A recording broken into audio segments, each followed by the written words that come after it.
Hello and welcome to this review of the Warhammer 40,000 Escalation book or supplement. It's kind of a supplement to the 40k rulebook, which will set you back £45, and the Apocalypse book, which again set you back £45, 45 or 40, I can't remember, but either way, you're talking at about nearly £100 before you can even get this one. And I feel a bit fobbed off with it, really. It's Escalation. It's advertised as being able to use your super heavy vehicles in games of standard games of Warhammer 40k. Now that sounds pretty awesome. Read quite a lot of Dan Abnett novels, and there was one particular moment in a book where the little crew goes up against this Warhound Titan. It powers up. And anyway, I don't want to spoil the story, but that sounded really cool, and that would be excellent if you could do like a mission or a battle based on that. You've got one super heavy unit, and there's a team that has to take it out, or it's just suddenly awakened, and you have to destroy it. I think that's really cool kind of backstory. Anyway, the book itself is hardback. It's not very thick at all. It's not even 100 pages, it's about 96, so under 100 pages for hardback. I think Games Workshop have found a really cheap way of doing hardbacks, because one of these is £30.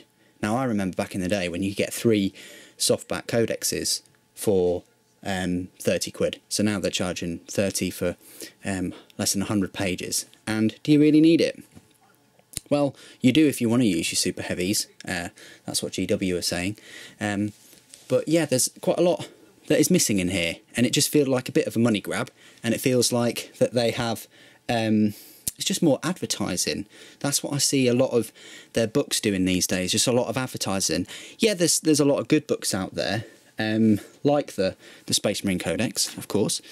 But yeah, this is the book. It's got some introduction and things. It's got some nice pictures in there. And I counted it. There's 8 pictures of Thunderhawks in here. I've really looked hard at all of them to see if I can spot that it's plastic or not. We're always hoping that it is. But yeah, so there's no like pictures of them in the showcase though. They seem to pay a lot of fan service, or a lot of promotion, sorry, to their newest models. I say newest, the Baneblade isn't really a new model. They've just, you know, charged more for it and added a couple, you know, another sprue or whatnot. Whereas the Corn Order Skulls and the Tesseract Vault are their new models, and they're nearly £100. And there's plenty of pictures of those in. And I think, so you've got some showcases of the Baneblade and all the rest of it. And the Orc Stomper, that again, they bumped up the price a considerable amount. So just really, it seems like there's a bit more of a showcase of models that are quite new, that, I don't know. But there we go. So you've got some showcases of them. Do you see a showcase of a Thunderhawk anywhere in there? No, even though there's a lot of pictures dotted about. So, without trying to be too complaining about the whole thing, there are some nice army pictures and some really inspiring photos. And then the book, after the pictures and a bit of the rules, it splits it up into the data sheets, which they love. And they're already rolling out the model of charging you, you know, real life money for like digital data sheets and all that fluff. And I think that's the route that they're trying to go really hard. Charging you a lot for a non-physical product, you know, as a digital download, and you have to keep, you know, downloading the rules and things so that you know, otherwise you can't play. But us gamers, we're a bit more savvy and clever than that, aren't we? So what we would do is we'd go, well, let's play 3rd edition, you know. You know, spend so long learning the rules to go, well, we'll play our own set of rules. You know, you don't have to be tied into, you know, their framework. I don't think they've quite realised that yet. Anyway, so you've got your it splits it up into the different armies. So you've got Imperial Guard, you've got all the different types of Baneblades. Then you've got this lovely picture of the plastic Thunderhawk. I really can't tell. I've spent ages looking at that and the Forge World one, and I really can't tell. It's a big trolling session if they have made one, and this is the plastic one, but nonetheless, it's there. The Thunderhawk datasheet. I think it's the same as the one in the Apocalypse book. So you've got one there of a model that GW don't make. And before people start jumping on the wagon and go, oh, Forge World is GW. Yeah, I realise that, thanks. You know, yeah, yes it is, but rule number one, you don't really make a book with products in that you don't, you know, already make. And there are some exceptions, like models that are coming out later that year, like what Spyderco do with their knives. But in terms of this case, it's a bit of a troll, because you got a product, you know, you got your Warhammer 40,000, you got your Games Workshop in big letters, no Forge World anywhere there. And Forge World, of course, are the only people that make the Thunderhawks. They're 400 quid as well. But if GW came out with one that was 150 or 200, I'd be jumping on that boat straight away. And I know many of you Space Marine players will. You'll buy one, you might buy two. You know, I know you all will. Yeah, anyway, so there's one Space Marine model in here. Forces of Chaos. You got the Lord of Skulls chappie with his D strength axe.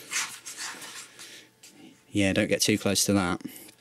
And the Necron obelisk and Tesseract Vault and all the rest of it. And then you've got Orcs and your Eldar. You got this is the best model in the whole book, obviously. Eldar Revenant Titan at 900 points. And then you've got a little bit of fan service for Tau. One vehicle. Lovely, lovely picture that. Lovely. I really like that. That gave me a semi to collect Tyranids, that did. But you've just got the Harridan. And then you've got this nice picture of the Thunderhawk and armies and things. And you've got some missions. And they're quite interesting, cool missions.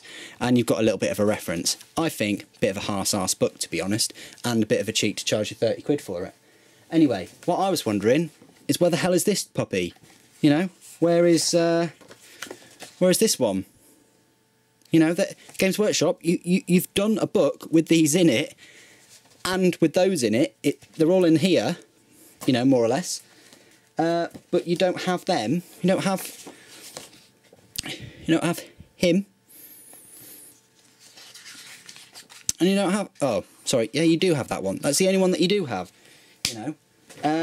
Escalation is a bit of a half-baked cake, really. It's not as filling as you'd think. I was jumping into this thinking, oh, they'll have every single super heavy vehicle, you know.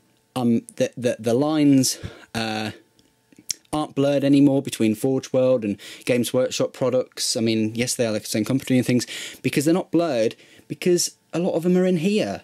So you'd think a lot of them would be in there, which I'm just assuming that they made this book exactly at the same time, really. I mean, they just were playing about with Apocalypse and they thought, you know what would be cool? Having super heavies in normal 40k battles.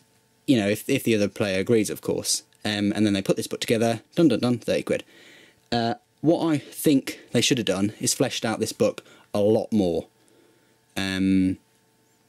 You know, they should have included as many super heavies as possible, because I know before people start moaning, saying Forge World released an update or an errata about how you can use Reavers and you can use Warhounds in a 40k game. I know they did, but I only found out because I went and searched for whether you could or not, because it wasn't in this book. So I paid £30 to go and search for something, you know. You know, it's your choice, guys. It's your money at the end of the day. But yeah, I mean, you can use them, but you have to search for free, really, to find that information out. And I thought I was buying, you know, the information in here. But yeah, I mean, it will be good when they release a Thunderhawk. They should have released one for this. But that's another topic. But yeah, anyway, enough of the negativity. Hope you have enjoyed this kind of review of this book. It's up to you whether you think it's worth it or not. I'll try and get the Stronghold Assault if I can. Do a review on that maybe. Maybe they'll have all of the you know, buildings and things that they do. I mean, the thing is with this, I don't get why they introduced the Revenant Titan in here, which is 900 points, but yet the Warhound is 720 points. Why wouldn't you put it in here? It's less points and it's still a super heavy walker. I don't understand it. They could have put another mission in there where it was, you know, Orc Stomper versus Warhound, or Revenant versus Warhound. I mean, I know the Revenant will kill anything, but still, that would be cool.